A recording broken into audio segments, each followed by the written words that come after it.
નમસ્કાર. ક્યારેય વિચાર્યું છે કે આપણે દરરોજ જે લાઇટ, પંખા અને બીજા બધા ઉપકરણો વાપરીએ છીએ એ બધું આટલી સરળતાથી કેવી રીતે ચાલે છે?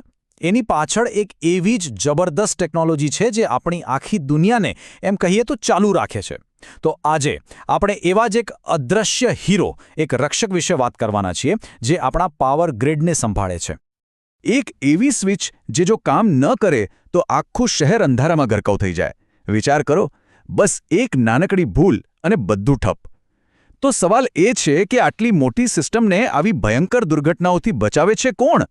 ચાલો આ રહસ્ય પરથી આજે પડદો ઉઠાવીએ. તો આ સવાલનો જવાબ છે સર્કિટ બ્રેકર. હા, એ જ નામ જે આપણા ઘરના ફ્યુઝ બોક્સમાં પણ હોય છે. પણ અહીં આપણે વાત કરી રહ્યા છીએ એકદમ મોટા, વિશાળ પાયા પર. આ કોઈ નાની સૂની સ્વિચ નથી, આ તો આખા પાવર ગ્રીડના બોડીગાર્ડ છે, સમજી લો. આને સમજવા માટે એક સરસ ઉપમા છે: ઇલેક્ટ્રિકલ ફાયર ફાઇટર. વિચારો કે પાવર ગ્રીડમાં ક્યાંક શોર્ટ સર્કિટ થયું, એટલે કે એક પ્રકારની વિદ્યુત આગ લાગી. તો આ સર્કિટ બ્રેકર શું કરે? એ તરત જ આંખના પલકારામાં પાવર સપ્લાય બંધ કરી દે છે. આગ ફેલાય એ પહેલાં જ એને બુઝાવી દે છે. કેટલું મહત્વનું કામ છે, નહીં? હવે એવું નથી કે બધા જ સર્કિટ બ્રેકર એક સરખા જ હોય. ના, એમાં પણ પ્રકારો છે. જેમ આપણી બીમારીઓ માટે અલગ અલગ સ્પેશિયલિસ્ટ ડોક્ટર હોય, બસ એ જ રીતે આ સર્કિટ બ્રેકર્સના પણ જુદા જુદા પ્રકાર છે. અને દેખીતી વાત છે, એમના હેલ્થ ચેકઅપ કરવાની રીત પણ એકબીજાથી સાવ અલગ છે. તો ચાલો મુખ્ય બે પ્રકારોને જોઈએ. એક છે SF6 ગેસ સર્કિટ બ્રેકર અને બીજો છે વેક્યુમ સર્કિટ બ્રેકર. હવે આ બંનેમાં ફરક શું છે? ફરક એમના કામ કરવાની પદ્ધતિમાં છે. ખાસ કરીને એ ઇલેક્ટ્રિકલ સ્પાર્ક, જેને આર કહેવાય, એને કેવી રીતે શાંત પાડે છે એમાં. એક એના માટે ખાસ ગેસ વાપરે છે, તો બીજો શૂન્યાવકાશ એટલે કે વેક્યુમનો ઉપયોગ કરે છે. તો ચાલો પહેલા SF6 બ્રેકરના હેલ્થ ચેકઅપની વાત કરીએ. આને એ રીતે સમજી શકાય કે આપણે એ ચેક કરી રહ્યા છીએ કે આપણું ફાયર એક્સટિંગ્વિશર બરાબર ભરેલું છે કે નહીં. મતલબ કે પેલી ઇલેક્ટ્રિકલ આગ ઉલવવા માટે જે ગેસ છે એ બરાબર કામ કરવા જેવી હાલતમાં છે કે પછી ખાલી થઈ ગયો છે. આ ચેકઅપમાં મુખ્યત્વે 3 સ્ટેપ્સ હોય છે.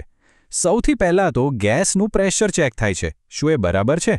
બીજું, એક ખાસ ડિવાઇસ જેને સ્નિફર કહે છે, એનાથી ચેક કરાય છે કે ક્યાંયથી ગેસ લીક તો નથી થતો ને. અને ત્રીજું અને સૌથી અગત્યનું, એ ગેસની ક્વોલિટી. એ કેટલું શુદ્ધ છે, એમાં ભેજ તો નથી ને, એ બધું માપવામાં આવે છે. હવે જરા આ નંબર પર ધ્યાન આપો, 98.5%. આ કોઈ રેન્ડમ આંકડો નથી. આ SF6 ગેસની ઓછામાં ઓછી શુદ્ધતાનું લેવલ છે. જો શુદ્ધતા આનાથી ઘટીને 97% પણ થઈ જાય, એટલે કે માત્ર 0.5%નો ફરક, તો એ ગેસ કામનો નથી રહેતો. એને તરત જ બદલવો પડે. વિચારો કેટલી ચોકસાઈ રાખવી પડતી હશે આખા પાવર ગ્રીડને સુરક્ષિત રાખવા માટે. ઓકે, તો હવે વાત કરીએ બીજા પ્રકારના બ્રેકરની, વેક્યુમ બ્રેકર. આનું ચેકઅપ સાવ અલગ છે. અહીં આપણે ગેસ નહીં પણ કંઈ ન હોવાને તપાસીએ છીએ. મતલબ કે એની અંદર જે શૂન્યાવકાશ, જે વેક્યુમ છે, એ પરફેક્ટ છે કે નહીં. અહીં તો ખાલી જગ્યા જેનું સૌથી મોટું હથિયાર છે. તો આ વેક્યુમ બ્રેકરને કેવી રીતે ચેક કરાય? એના પણ મુખ્ય 3 રસ્તા છે. પહેલું, એના ખુલ્લા કોન્ટેક્ટ્સ પર 1 મિનિટ માટે હાઈ વોલ્ટેજ આપવામાં આવે છે. આનાથી ખબર પડે કે વેક્યુમ વીજળીને રોકવા માટે કેટલું સક્ષમ છે. બીજું, એના કોન્ટેક્ટ્સ સમય જતાં કેટલા ઘસાયા છે એ ચેક કરાય છે. અને ત્રીજું, એની સીલને બરાબર જોવામાં આવે છે કે ક્યાંય તિરાડ તો નથી ને, જેથી વેક્યુમ જળવાઈ રહે. તો આ બધી મહેનત, આ બધા ટેસ્ટ આખરે શા માટે? આ ક્વોટ બધું જ કહી દે છે. આનો હેતુ એ ખાતરી કરવાનો છે કે જે પણ માધ્યમ છે, ભલે ગેસ હોય કે વેક્યુમ, એ એકદમ હેલ્ધી, લીક ફ્રી અને ભરોસાપાત્ર હોય. ટૂંકમાં એ સુનિશ્ચિત કરવાનું કે આપણા ગ્રીડના રક્ષકો કોઈ પણ પરિસ્થિતિ માટે હંમેશા તૈયાર રહે. સારું, તો આપણે આ બધા ટેકનિકલ ટેસ્ટ વિશે તો જાણી લીધું. પણ સવાલ એ છે કે આ બધું આટલું બધું જરૂરી કેમ છે? આનો આપણા જેવા સામાન્ય માણસના રોજિંદા જીવન પર શું ફરક પડે છે? આ જે સ્ક્રીન પર દેખાય છે એ માત્ર કોઈ ટેકનિકલ ડોક્યુમેન્ટ નથી. આને આપણા પાવર ગ્રીડની સુરક્ષાની બ્લુપ્રિન્ટ કહી શકાય. આ એ જ નિયમો અને ટેસ્ટિંગ પ્રોસેસ છે જે એ વાતની ગેરંટી આપે છે કે જ્યારે પણ કોઈ ગડબડ થાય ત્યારે આખી સિસ્ટમ પડી ન ભાંગે. આ ટેસ્ટ કરવાથી ઘણા નક્કર ફાયદા થાય છે. પહેલું તો એ કે બ્રેકર એકદમ સલામત અને ભરોસાપાત્ર રીતે કામ કરે છે. બીજું, મોટી દુર્ઘટનાઓ અને ફોલ્ટ થતાં અટકે છે. ત્રીજું, લાખો કરોડોના સાધનોની લાઈફ વધે છે.